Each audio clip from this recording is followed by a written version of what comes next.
What happens when a power-hungry cop faces off against a woman who outshines him in every truly important way? It began on a Wednesday night, late, just after 11 p.m., the time when Toledo, Ohio's streets are nearly deserted, with only a few workers heading home or someone like Lieutenant Naomi Carter driving through the town.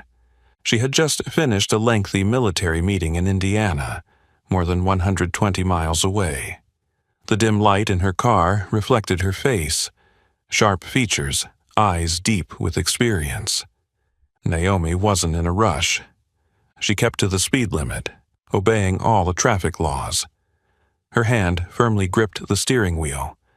Every movement of hers reflected a calm that had been honed over years of living between the lines of order and chaos. The night air streamed through the cracked window, bringing the familiar damp scent of the lakeside city. Naomi took a deep breath, letting the sound of the wind and the rhythm of the wheels merge into a soothing melody. Her mind was already easing, thinking of the familiar warmth of home in Fort Wayne, where, in just a few hours, she would take off her heavy shoes and sit by the window with a warm cup of tea in hand. But then, a sudden flash of light pierced the peaceful night. Wham!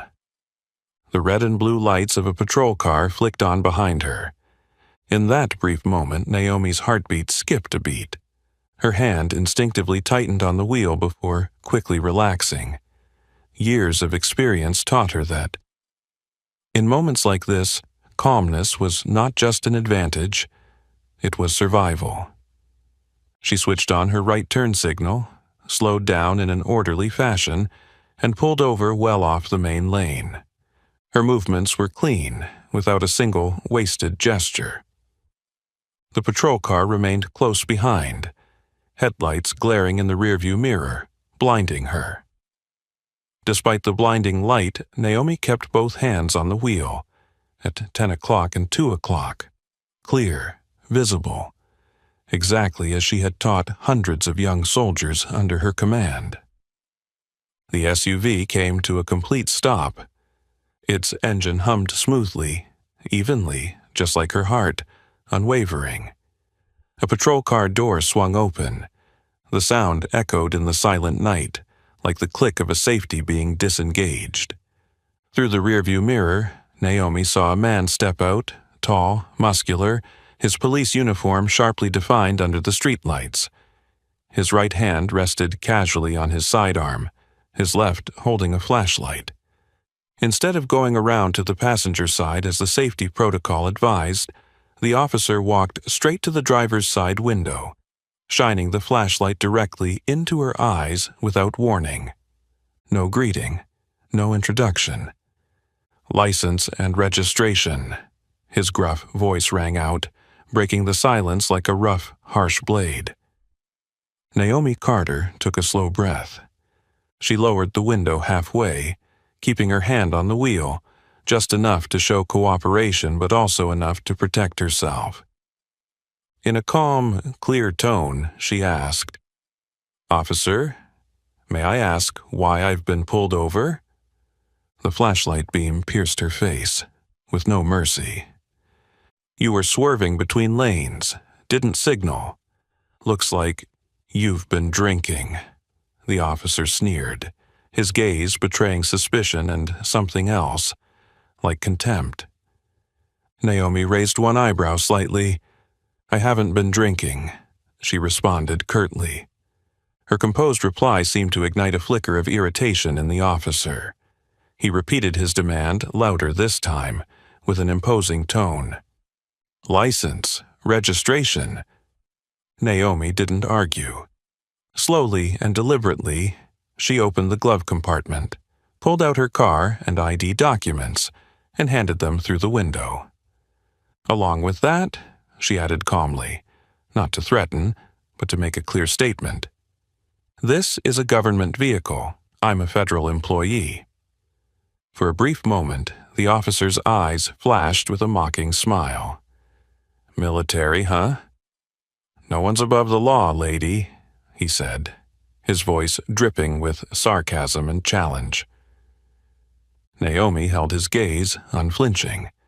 She had faced far worse looks than that, in much harsher places.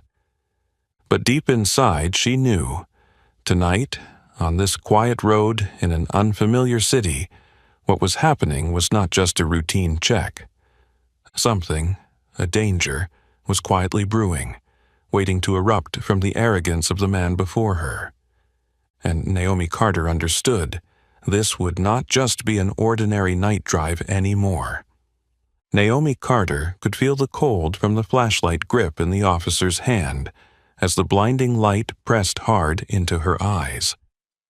She didn't squint, nor did she look away. The instinct of a soldier who had stood in the midst of blood-soaked lands taught her, never show weakness. The man before her, Sergeant Brad Mercer, a white cop with a muscular build, tanned skin, and a gaze that was cold and arrogant. He stood tall, as if he himself represented the ultimate authority on this land. No greeting, no introduction, no mention of the standard police procedure when approaching a stopped vehicle. Just a blunt, bare command. "License and registration," Brad growled, the flashlight still shoved into Naomi's face like a blade of light. Naomi, maintaining her steady breath, gently asked, "Officer, may I ask why I've been pulled over?" The question wasn't challenging, just a request for the minimum information required by law. But for Brad Mercer, any delay, any question that didn't immediately comply, was a personal challenge. He sneered, a twisted smile spreading across his rock-like face. "You were swerving between lanes, didn't signal. Looks like you've been drinking." Naomi tilted her head slightly, a very small movement, but in her eyes there was a flash, not of fear, but of cold, calculating clarity. "I haven't been drinking," she replied, each word articulated precisely, without hesitation. Brad snorted, as if her denial only irritated him further. He took a step closer, the flashlight almost touching Naomi's forehead. All the signs were clear. He wasn't seeking the truth. He was seeking submission, and when Naomi, with all her calm, slowly opened the glove compartment, pulled out the car documents and her federal ID, Brad didn't even lower his voice. She handed the documents through the window, not in a rush, not in fear. "This is a government vehicle. I'm a federal employee," Naomi stated, not making excuses, just stating the facts, a detail any officer should carefully consider before continuing. But Brad Mercer was not the type to consider things. In his simple world there were only two types of people, those who give orders and those who obey. He glanced briefly at the federal ID, then, with a mixture of contempt and challenge, sneered, "No one's above the law, lady."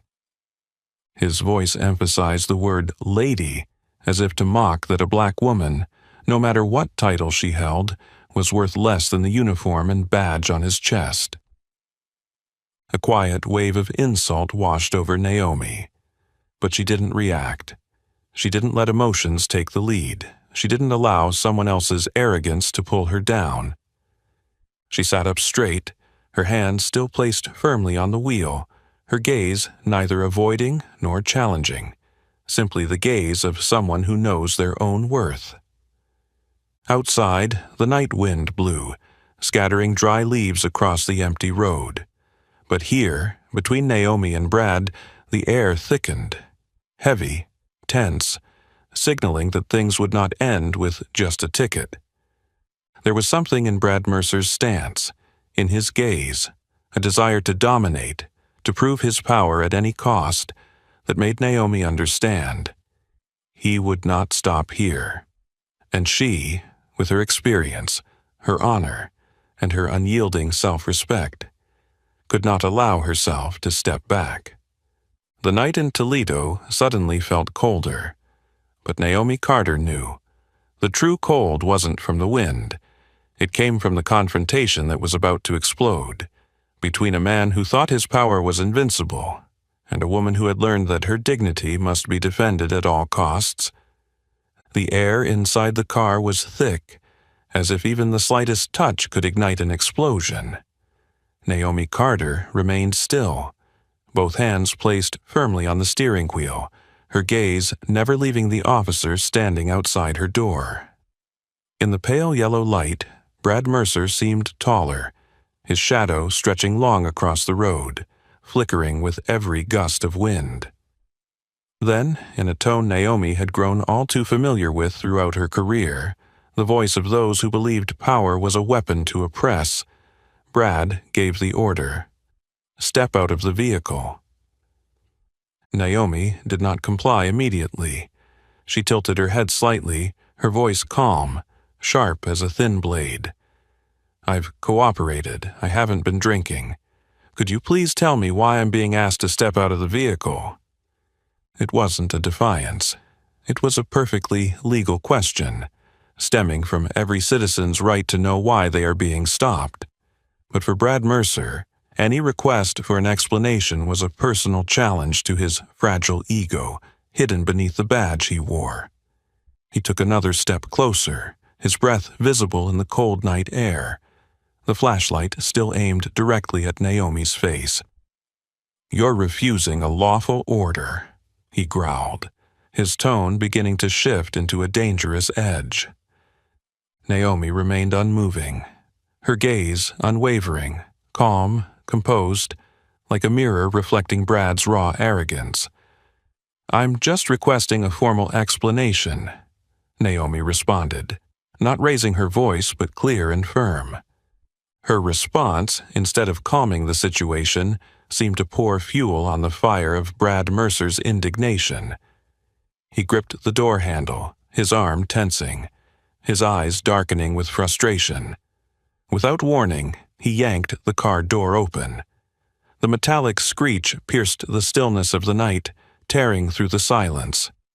That move wasn't just a demand for cooperation. It was a threat, a raw display of coercive power. "Get out now!"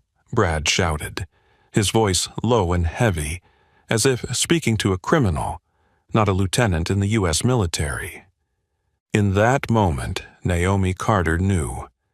This was no longer just a routine traffic stop. With a slow, almost imperceptible movement, Naomi slid her right hand into her coat pocket and retrieved her phone. Still seated, she pressed the record button. A faint beep sounded, just loud enough for her to hear, but not enough for Brad to notice. Then, in a steady, composed voice, she declared, "Just so we're clear, this conversation is being recorded." In that brief moment, Naomi saw a subtle shift on Brad's face, a hesitant blink, a barely perceptible clench of his jaw. A part of him understood any action now could become evidence, but that hesitation lasted less than a second. His arrogance, his self-satisfaction, and the long-held habit of wielding unchecked power quickly filled the void in Brad Mercer's mind. He straightened up, his gaze as cold as ice, his hand still near his sidearm, a silent threat. "Step out now," he repeated, his tone no longer patient. Naomi knew that from this moment on, every step she took, every word she spoke would be scrutinized, not only for her own protection, but to expose the abuse of power before her. And in the chilling silence of Toledo's night, Naomi Carter opened the car door. She stepped out, standing tall, head held high, neither defying nor submitting, simply and decisively, carrying all the dignity of a woman who had stood on the edge of life and death and never bowed before injustice. On the cold sidewalk, the shadows of the two figures stretched long. One believed himself to be invincible.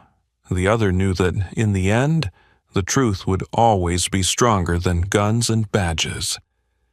And thus, the true confrontation, the battle without gunfire but full of peril, officially began. Under the cold streetlights, the shadows of the two figures, One tall, the other small but resilient, stretched long across the empty road.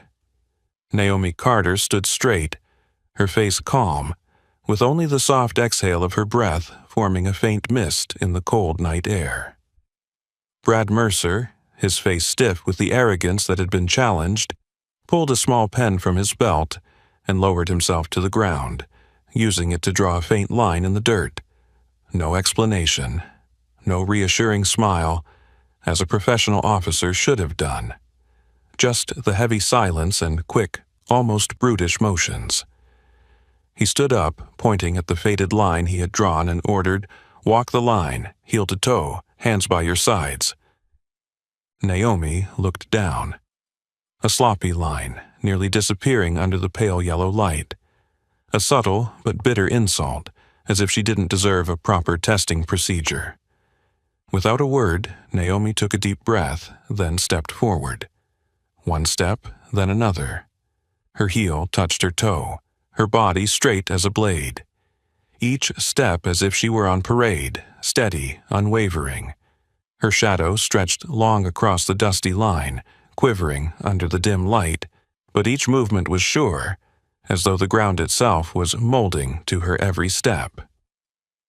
Across from her, Brad Mercer stood with his arms crossed, his cold gaze fixed on her, waiting, or, more accurately, hoping, for a slip, a misstep, a stumble, a word of anger, but nothing at all.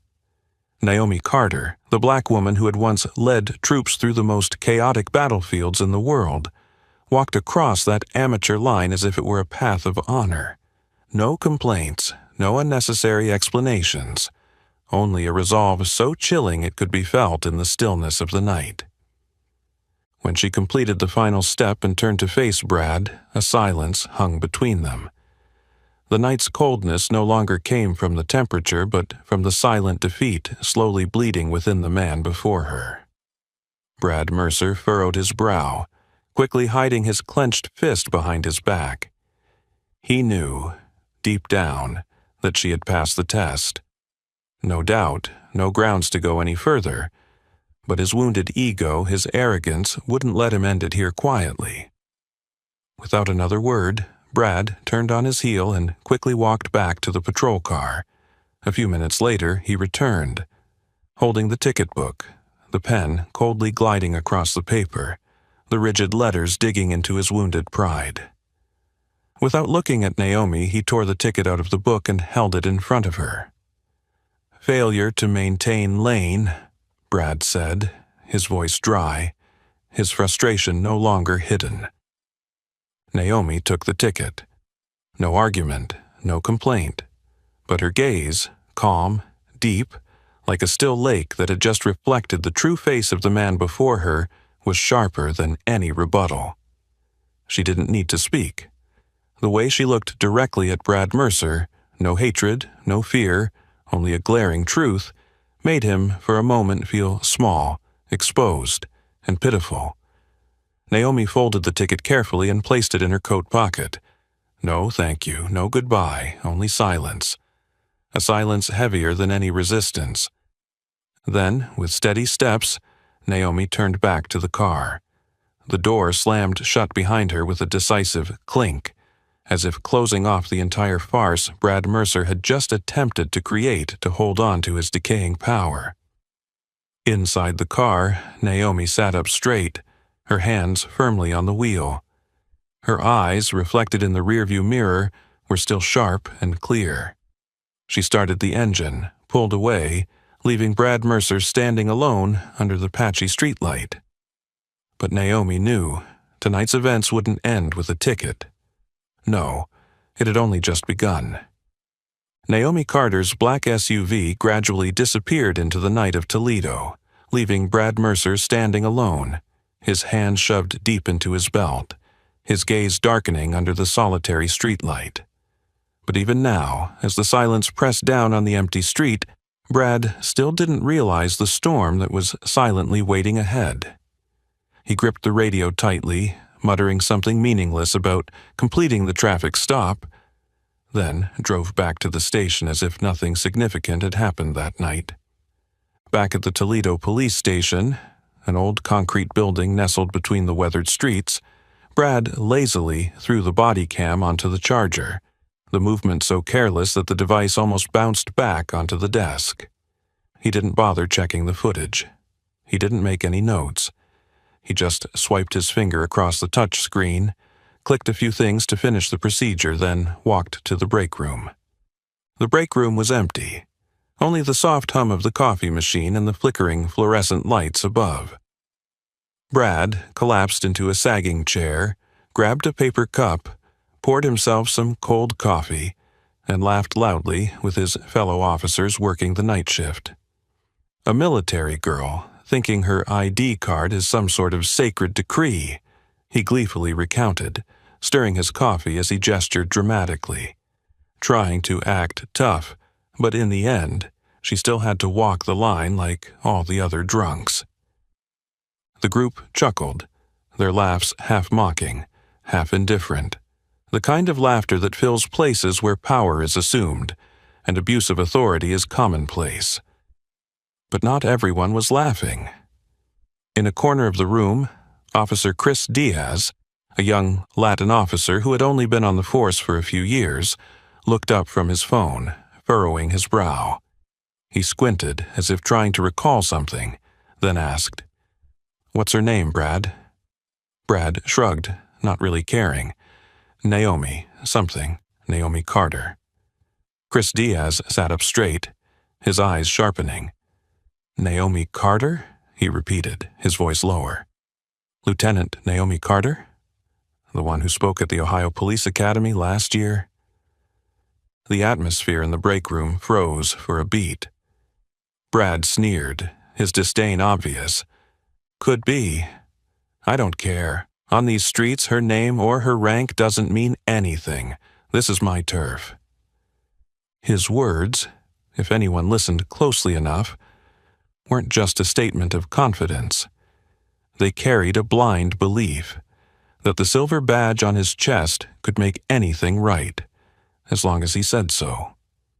Chris Diaz leaned back in his chair quietly, his hand tightening slightly around his coffee cup. He remembered very clearly the speech Lieutenant Naomi Carter had given last year, a talk about honor, discipline, and the true strength of those who serve. A woman who had once commanded military transport units through the most war-torn regions, awarded medals for bravery and leadership. A woman whose every word had left the entire auditorium silent in awe. And now, Brad Mercer, notorious at the station for his crude and arrogant demeanor, had unknowingly crossed paths with that same woman, completely unaware that he had stepped into a battle he couldn't possibly understand. Chris glanced at Brad, reveling in his victory, as if he had taken down an ordinary criminal, and a faint unease stirred inside him. Very slight, but sharp, like a knife grazing the surface of still water. Not everyone stays silent forever. And some people, when insulted, will not choose to back down. They will fight, but not with shouts or fists. They fight with the truth. Chris didn't say another word.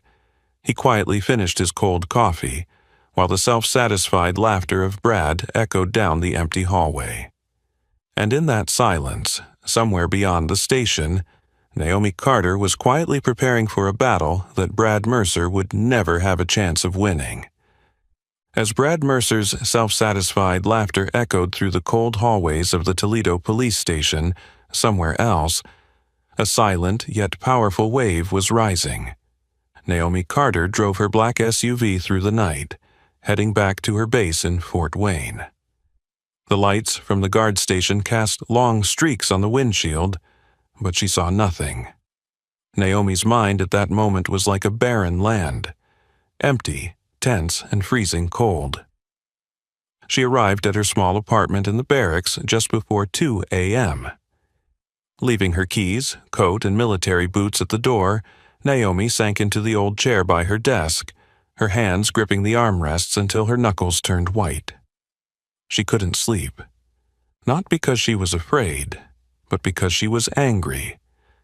A cold, bottled-up anger not the impulsive kind, but the kind that has festered for years in those who have been forced to stay silent for far too long. Every time she closed her eyes, Naomi saw the flashlight shining directly into her face, heard the voice full of contempt, felt the rough hand yanking the car door as if trying to strip away her dignity right there on the streets of America, the country she had sweat, bled, and spent her youth serving. And worse still, she knew tonight she was not alone. Countless others, black women, everyday citizens, those looked down upon simply for their status, skin color, or gender, had been through the same thing. But no one was filming, no one believed them, no one stood by them. Naomi let out a heavy sigh. She opened her laptop. The dim blue light swept across the room, casting a glow on her resolute face, a face that had weathered gunfire, crossed battle lines on cold nights where every decision meant life or death. Placing her phone next to the computer, Naomi opened the video. The scene from tonight played out clearly, from how Brad Mercer approached, his arrogant attitude, the coercive actions, the contempt that showed in every gesture, every glance. No exaggeration needed, no embellishment. The truth was enough to speak for itself. She opened a blank document and began typing. Time, 11:16 p.m. Location, Reynolds Street, Toledo, Ohio. Details: stopped without clear cause, coerced out of the vehicle, asked to perform an unwarranted sobriety test, unprofessional behavior, potential abuse of power, and discrimination. The words appeared steadily, coldly, like the blade of a scalpel slicing open a truth long concealed in dry reports and forgotten logs. She attached the video from her phone. She created a parallel report detailing the violations of administrative procedure and civil rights. She filed a formal complaint with the Toledo Police Department's Internal Affairs Division. Not once did she hesitate. Not once did she stop to consider whether she should continue, because Naomi Carter knew this battle was no longer just for her. "Not for me," she whispered like a vow, "but for all those who've been treated like trash simply because of their skin color, gender, or position." She remembered the young soldiers under her command, the boys and girls carrying dreams of serving their country, but always knowing that beyond the battlefield, sometimes they had to fight against prejudice and injustice even on their own soil. Naomi finished the report, but when she clicked send, there was no thunderous roar or fireworks bursting in the sky, only the simple sound of a click, small, quiet, but carrying the power of a smoldering fire, one strong enough to burn down even the most arrogant walls. She leaned back in her chair. Her tired eyes gazed out the window, where the stars still hung silently in the vast night sky. Naomi knew, from this moment on, nothing would be simple anymore. The silence that had reigned for so long had been broken. And those like Brad Mercer, those who thought power was eternal, who believed the silence of others meant forgiveness, would soon face a different truth. A truth, this time, they couldn't ignore.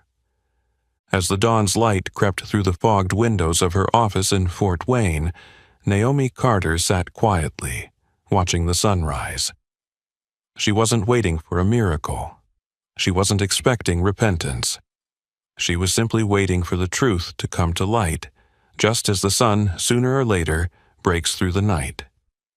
And while Naomi returned to her everyday duties, across the city of Toledo, the wheels of justice began to turn for the first time, slowly, but unstoppable. 3 days later, on a dreary Monday morning, Brad Mercer was sitting in the police station parking lot, sipping hot coffee and checking his shift schedule on his phone, when a staff courier gently tapped on his car window. Brad rolled down the window. The courier handed him a light yellow envelope, sealed tight, with Sergeant Brad Mercer's name printed boldly on the front. Without a thank you, Brad ripped open the envelope right there, his shoulders tense in his uniform, still smelling faintly of bleach. Inside was just a few lines of black print on white paper. Plaintiff, Lieutenant Colonel Naomi Carter. Charges, unlawful detention, threats, abuse of power. Brad blinked, then laughed derisively, the sound echoing in the quiet parking lot. A joke, he muttered, crumpling the paper in his hand like worthless trash. In Brad's mind, the incident from that night was just another routine traffic stop.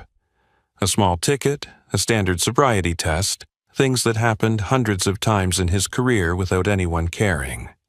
To him, Naomi Carter was just another name, another face that refused to submit immediately and needed to be taught who really held the power on these streets.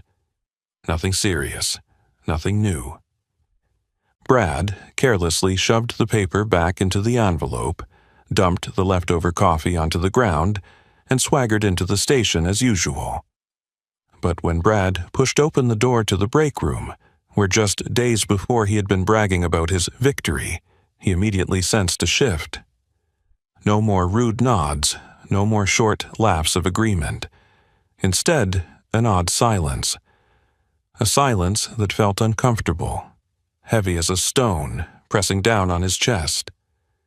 Quick glances, conversations that abruptly stopped when he walked by. Polite nods, but eyes avoiding his.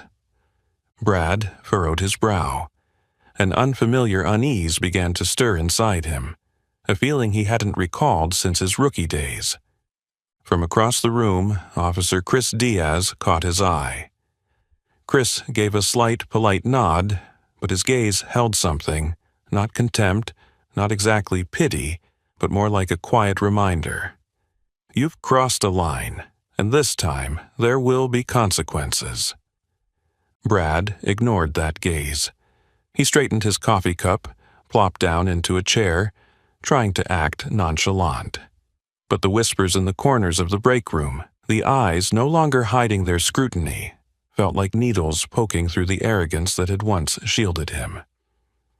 Just a week ago, Brad Mercer had been one of the untouchable officers in Toledo, a man with a heavy voice, accustomed to wielding power as an unquestioned weapon. Now, he was starting to feel the cracks. Cracks that didn't require yelling or fists, just the truth, silently but sharply, wearing him down little by little. And Brad, though still grinning outwardly, deep inside began to understand. The storm was coming. A storm that this time he wouldn't easily withstand with empty excuses. Brad Mercer sat motionless in the break room, trying to ignore the unfamiliar glances from his colleagues. But just a few miles away, in a small office hidden behind the concrete walls of the Fort Wayne base, a quiet but resolute preparation was underway. Naomi Carter wasn't looking for the spotlight. No press contact, no social media posts. She understood, real battles are not won with sensational headlines. They are won with precision, with discipline, with undeniable truth. In the quiet room, Naomi sat across from Delaney Price, a military lawyer with a polished appearance, her hair neatly tied back, her eyes sharp as a surgical blade. On the table was an open laptop, the screen displaying the video Naomi had filmed on that fateful night. Naomi didn't blink as she reviewed the footage. She didn't once look away from each frame. She watched herself, the flashlight beam shining directly into her face, her calm voice, the polite questions, each gesture impeccably measured. And she saw Brad Mercer clearly, his domineering stance, his hand hovering near his sidearm, his eyes filled with frustration when his authority wasn't submitted to completely. Delaney paused the video at one frame, where Mercer yanked open the car door. "Here," she said, her voice low and firm. "Coercive action without a legitimate basis. This is a strong point." Naomi nodded slightly. No excitement, no tension. She knew that the calmness now was as important as the steady steps she took that night on the dusty line beneath the streetlights. Delaney rewound the clip, this time to the scene of the sobriety test. Naomi's steps, straight, even, unwavering, under the scrutinizing gaze of Brad. "He has no objective grounds to write a ticket," Delaney emphasized, her eyes fixed on the screen. "No breathalyzer, no dangerous behavior, no threatening words." Naomi sat up straight, her hands lightly clasped on her lap. A moment of silence filled the room, the only sounds being the clicks of the mouse and the scratching of a pen on the notepad. After a while, Naomi spoke softly, but with weight in her voice. "To win, it has to be precise, no emotion."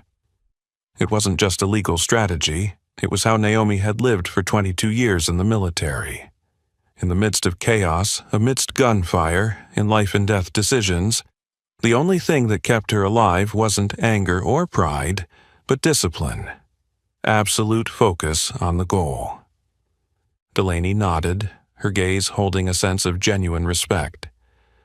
"We have the evidence, we have the violated procedures, but Naomi," she paused, leaning forward, her voice dropping, "you also need to prepare yourself." Naomi looked up, her eyes gleaming in the cold light of determination.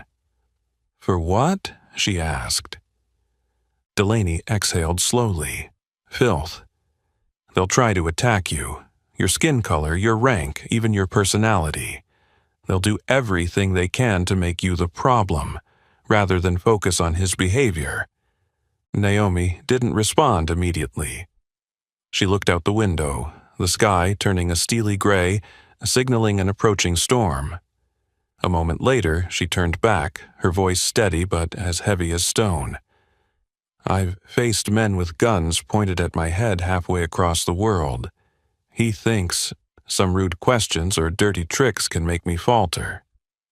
Delaney chuckled softly, a smile of genuine respect. "Then let's start preparing for the battle."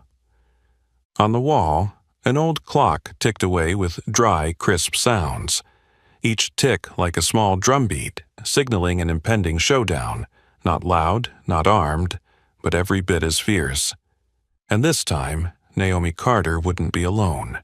By her side was the truth. And this time, the man hiding behind the badge would have to face something he'd never considered: responsibility. Preparing for battle does not mean avoiding it. And as the hands of the clock slowly pushed time toward the day of the trial, Naomi Carter stood, not just as a plaintiff, but as a living symbol of unyielding resilience. That morning, the faint sunlight spread over the steps leading to the Toledo City Courthouse. A cool breeze swept through, making the flags at the top of the building flutter, as though signaling that something significant was about to unfold. Naomi Carter ascended each step, her movement steady, dressed in full military uniform as required by military protocol, a row of medals glistening on her chest in the morning light. Each medal was not just metal. They were witnesses to the battles she had survived, the wounds she had overcome, and the vows she had upheld, in silence, in dust, in places where gunfire and bombs had once determined life and death in an instant. No boasting, no grand declarations. Her mere presence, as herself, was the loudest statement. In the courtroom, the air thickened from the moment Naomi pushed the door open. Brad Mercer was already seated at the defendant's table, his gray-green uniform crisp, his face trying to maintain a stoic expression. But when his gaze inadvertently met Naomi Carter's image, standing straight, her uniform perfectly aligned, her medals gleaming, he faltered for a moment. A blink. Small, but enough to show the first crack in the armor of arrogance he had worn for so long. This was no longer the woman he thought he could easily humiliate on a dark street corner. This was a lieutenant colonel of the United States Army, a woman who had spent her life fighting to protect the ideals he, through his ignorance and abuse of power, had dismissed. In the gallery, the seats quickly filled. There were military uniforms sitting in silence. Soldiers from Fort Wayne, Naomi's old colleagues, friends. There were dark suits, lawyers, curious civilians, veterans who understood the value of a badge and the shame when it was betrayed. Every eye was focused on Naomi. No one spoke a word. But the atmosphere, still solemn, was the unspoken proof that today justice would not be easily ignored. Naomi walked straight to her seat, each step steady as if the very floor beneath her feet had solidified in her presence.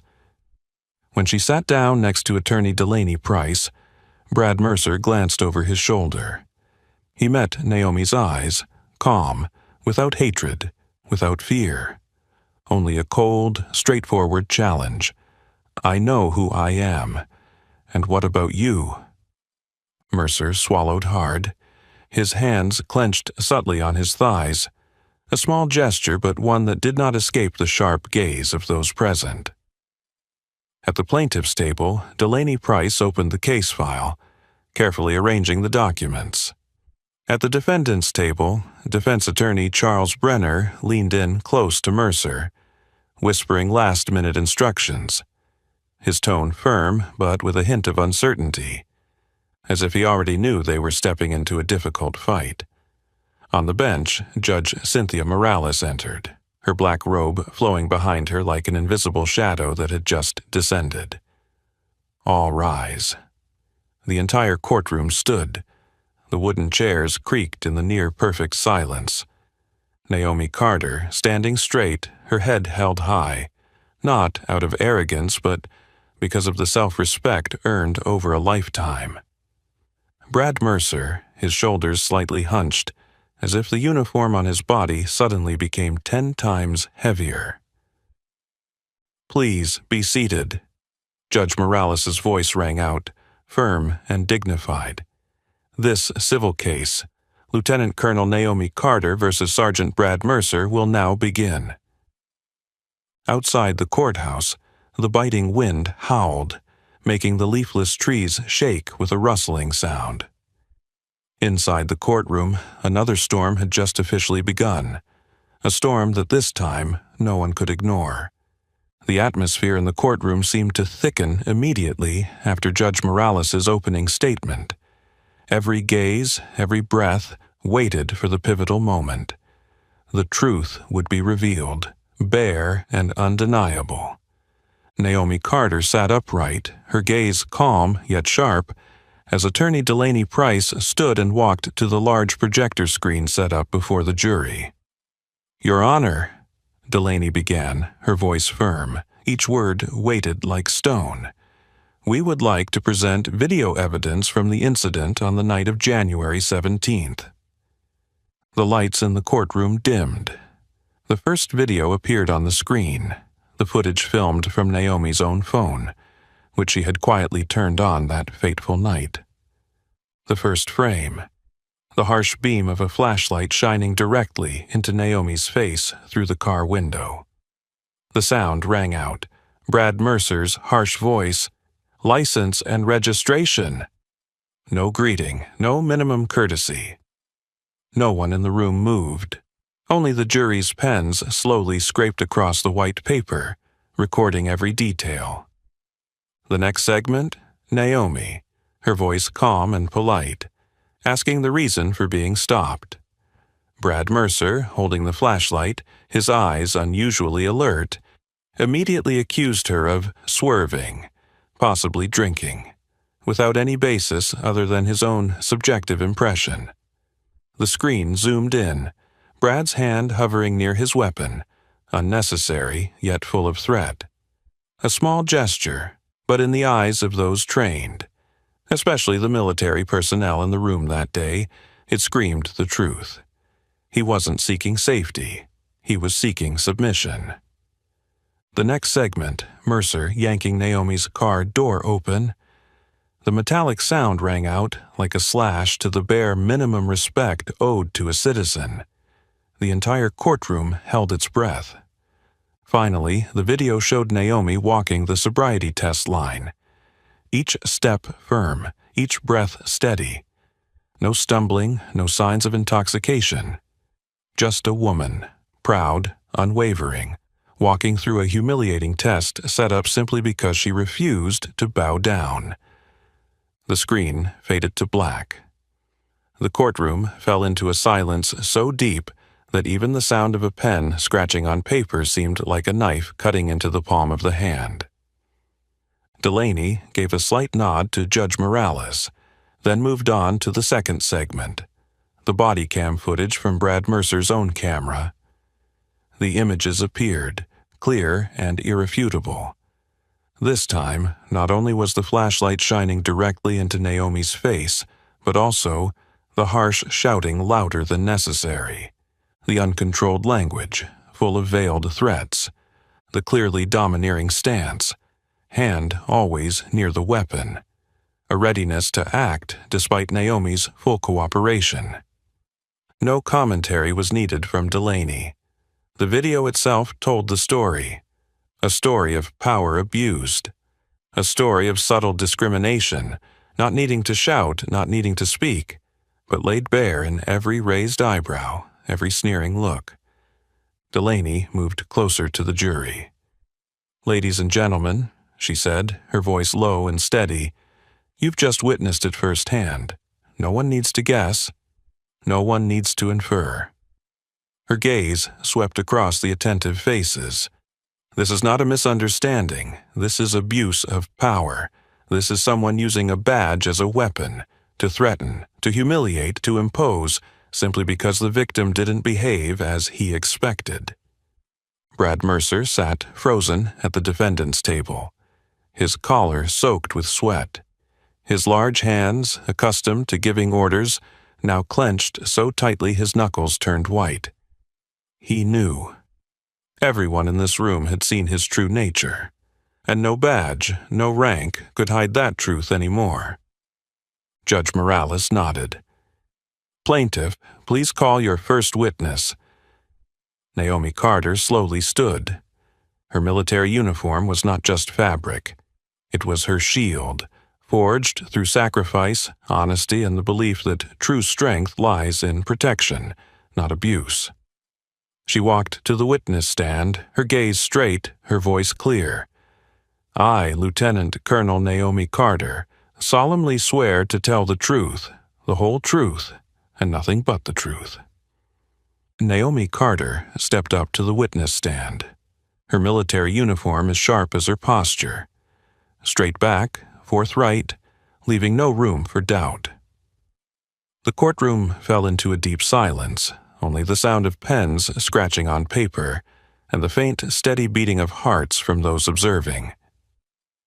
She recounted every detail of that night, without exaggeration or embellishment, only the truth, bare and cold. Each word she spoke was like a small incision, sharp but silent, cutting through the web of lies that Brad Mercer had woven from the start. When Naomi left the stand, her eyes briefly glanced over at Brad, neither with contempt nor sympathy. Just a look from someone who had won the battle of conscience, and knew that the man before her would, in the end, have to face his own darkness. Judge Morales adjusted her glasses and nodded toward the defendant's table. "Sergeant Mercer, please stand." Brad Mercer slowly stood, each movement as if the weight of his uniform had doubled. "You have the right to self-defense. Please answer the lawyer's questions." Defense attorney Charles Brenner approached, his voice trying to sound calm, but everyone could hear the unease underlying the professional facade. "Sergeant Mercer," Brenner asked, "why did you ask Lieutenant Colonel Carter to exit the vehicle that night?" Brad licked his lips, looking around the courtroom where calm yet sharp eyes were encircling him like an invisible net. He hesitated, his tongue shifting in his mouth, then muttered, "She seemed suspicious." A soft hiss came from the gallery, quickly suppressed, but enough to tighten the atmosphere. Suspicious? Just because Naomi asked why she was stopped? Just because she wasn't intimidated? Just because she dared to maintain her composure and self-respect? Delaney Price gave a slight smile, her eyes cold as steel as she stood up and approached to cross-examine. "Sergeant Mercer, may I ask, did Miss Carter do anything to threaten you?" Brad stammered, "No." "Was she showing signs of intoxication? Swerving? Swearing?" "No," Brad mumbled, his voice so faint it was almost inaudible.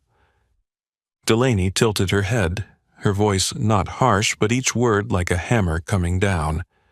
"Then why did you consider her suspicious?"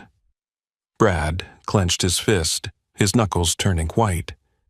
He avoided the eyes of the jury, the judge, and Naomi's gaze, but couldn't avoid his own conscience.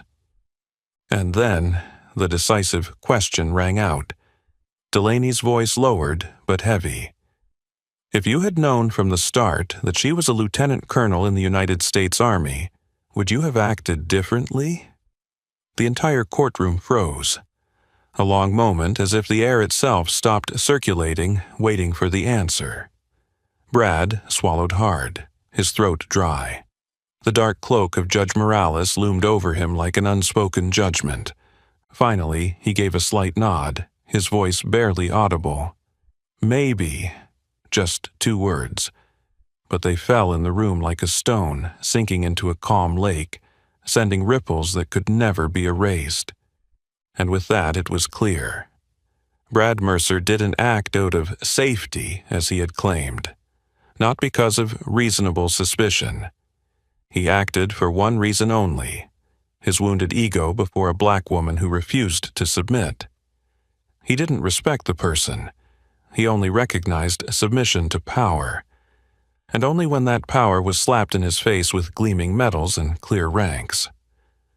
The courtroom was silent, eerie. Some jury members hurriedly scribbled notes. Others simply nodded, almost imperceptibly, as if a decision had already been made in their hearts. Brad Mercer bowed his head, as if now realizing it wasn't Naomi Carter, nor her medals, but his own arrogance that had led him to the brink of this downfall. Outside, dark clouds gathered, blocking the sun. Inside the courtroom, another storm had begun to sweep through, and this time it was aimed directly at the man who thought that the silver badge on his chest could conceal all his mistakes. The heavy silence enveloped the courtroom as Brad Mercer was forced to face the bitter truth of his own actions. And then, everything was placed into the hands of the jury, ordinary people, but now holding the power to judge something Brad never thought he would have to confront, the consequences. 3 days of deliberation. 3 days Naomi Carter returned to her daily life in Fort Wayne, training new soldiers, handling reports, reviewing transportation plans. Not once did she mention the trial. Not once did she complain or feel anxious. Only cold patience, the calm that had once saved her in battlefields far more brutal than a courtroom full of scrutinizing eyes. On the 3rd morning, the court sent notice. The verdict had been reached. Naomi arrived at the courthouse, still in her old military uniform, with slight creases at the collar, marks that no one else would notice, the marks of sleepless nights, of unspoken considerations. Brad Mercer was also present. His gray-green uniform was still perfectly pressed, but his face was pale, the line of his jaw stiff. He no longer sat arrogantly, no longer had that provocative look. Only a hunched figure weighed down under the cold lights of the courtroom. Judge Cynthia Morales stepped onto the bench. When she spoke, her voice was decisive and cold, and everyone understood. The moment of judgment had arrived. In the case of Lieutenant Colonel Naomi Carter versus Sergeant Brad Mercer, she read slowly, each word clear, the jury has fully considered the evidence, testimonies, and arguments. No one moved. It was as if everyone held their breath, waiting for the gavel of justice to fall. We declare, The jury unanimously stands with the plaintiff. Naomi did not move, not a single blink. Only the faint glimmer in her eyes, the light of unwavering resolve, rewarded. Brad Mercer bowed his head, his hand trembling slightly. Judge Morales continued, her voice calm as if delivering an inescapable sentence. The defendant, Sergeant Mercer, has committed unlawful detention, threats, and abuse of power, violating the civil rights under the United States Constitution. The court orders Sergeant Mercer to pay civil damages to Lieutenant Colonel Carter in the amount of $35,000. A small, invisible wave passed through the courtroom, but no one clapped, no one cheered. Only a profound silence, the silence of justice finally being served. Then, Judge Morales, without changing her expression, continued.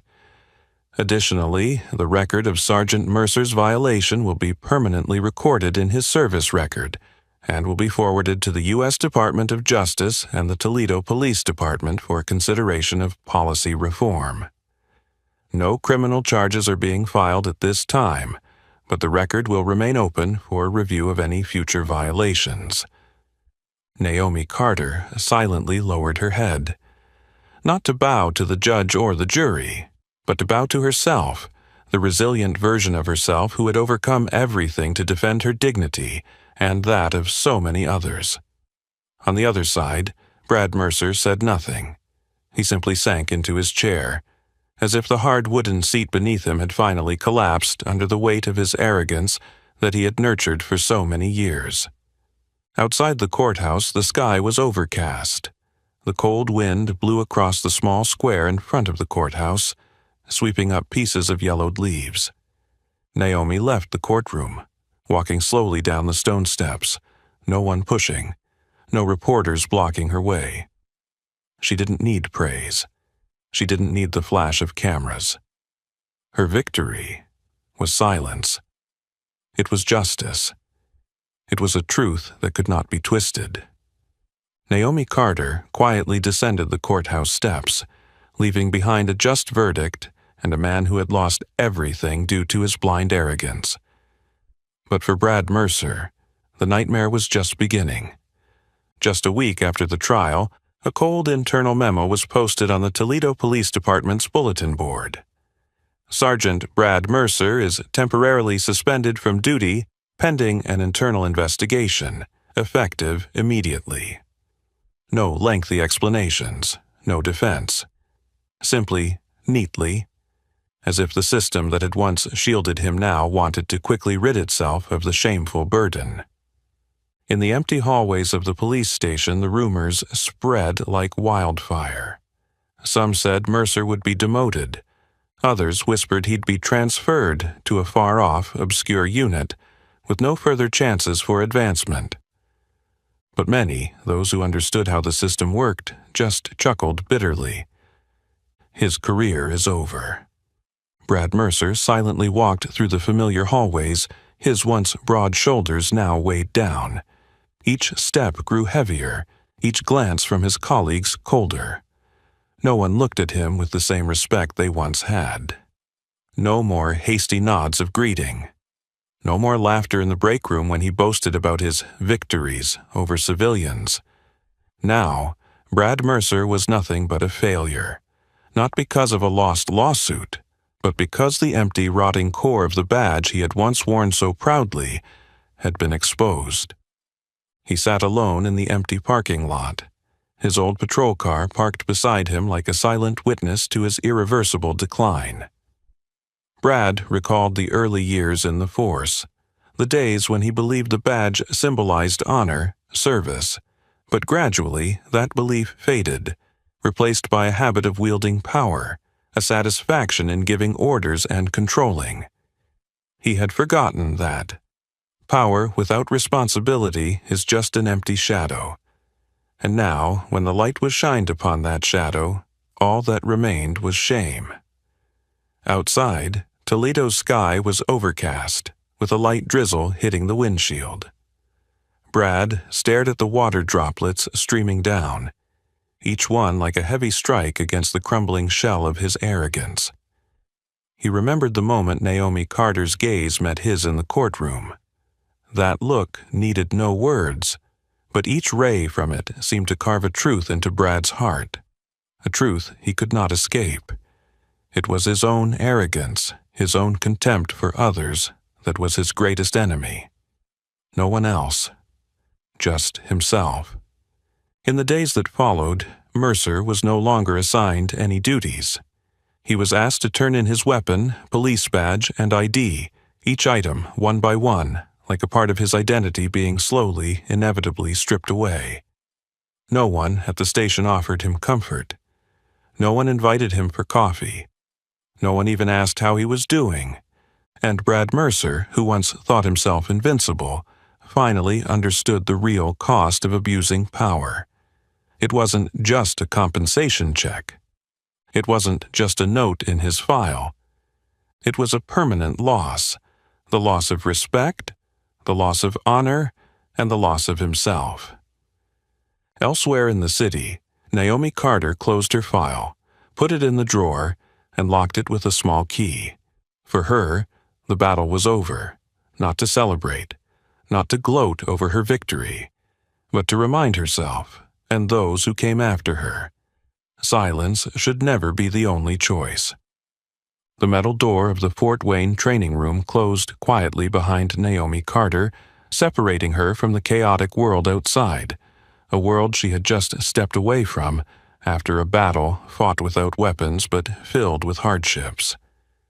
She stood before a class of recruits, the white light from the ceiling shining down on her neatly pressed uniform, causing the medals on her chest to glisten. 2 months had passed since the verdict was delivered. 2 months enough for the world outside to forget the name Brad Mercer, but for Naomi that lesson could never be forgotten.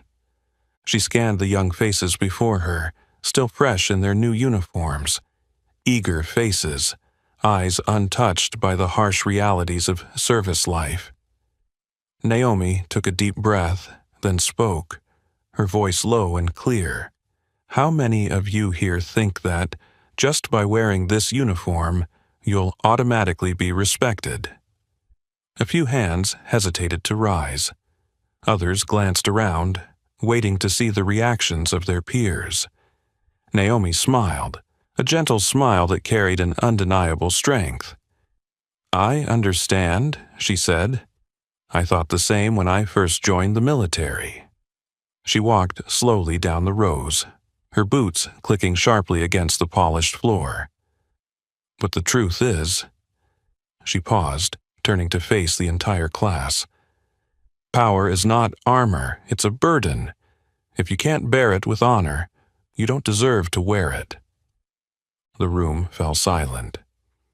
The recruits sat up straighter, their gazes growing more serious, as if their intuition told them that these words mattered more than any tactical lesson or skill they had learned. Naomi continued, her voice steady, measured, but each sentence was like a drill bit sinking straight into their consciousness. "There will be times," she said, "when you'll feel that this badge, this uniform, allows you to control others, to give orders. But remember, it is not a crown, it is responsibility." She stopped, her eyes flashing with a cold sharpness like steel. "Power does not define you. How you wield it defines who you are." A recruit in the second row, a young man with brown hair, fidgeted as if he wanted to ask a question. Naomi nodded, giving him permission. "Ma'am," he stammered, "if someone disrespects me first, do I have the right to respond?" Naomi looked at him for a long moment, then nodded slowly. "You have the right to respond," she said. "But remember, not every insult is worth sacrificing your dignity for, and not every battle needs to be fought with fists." She lifted her head, as though looking beyond the walls, back to that dark night in Toledo, where she chose to pick up her phone, not draw a weapon. "True strength," Naomi said, "is holding to your principles even in the face of injustice."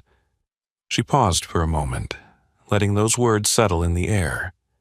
Then, with a quieter voice, she shared, "I was once stopped by a police officer, forced out of my car, treated like a criminal just because I wouldn't bow my head, but I didn't shout, I didn't fight back, I didn't let them turn me into the worst version of myself." Her eyes scanned the class. "I recorded it, I reported it, I went to court, and I let the truth speak for me." No one in the room leaned back in their chair.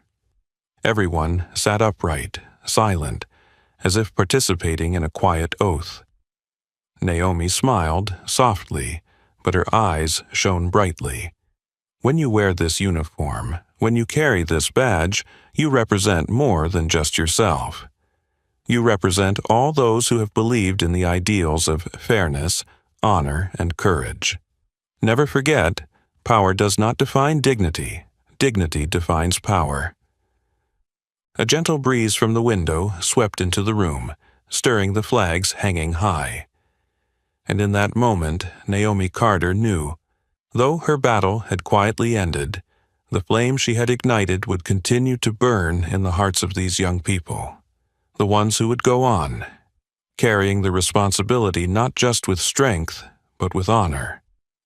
In the Fort Wayne training room, where young faces remained silent in the heavy atmosphere filled with thoughts, Naomi Carter concluded her lesson not with chants, not with grandiose slogans. She simply stopped. A quiet, steady stop, just as she had faced Brad Mercer in the courtroom, just as she had faced countless battles before, with unwavering strength that needed no flair, no applause, no cheers. But that silence, profound and reverent, resonated louder than any clap of hands. Naomi slowly stepped down from the podium, her boots gently tapping the wooden floor, leaving behind firm, steady sounds, each step like the beat of a drum, a silent oath being sworn. In her mind, the last words echoed, not just for the class, but as a message for all who carry the dream of justice in their hearts. When facing injustice, speak up. She recalled that night in Toledo, the flashlight pressed to her face, the harsh voice, the hand hovering near the gun.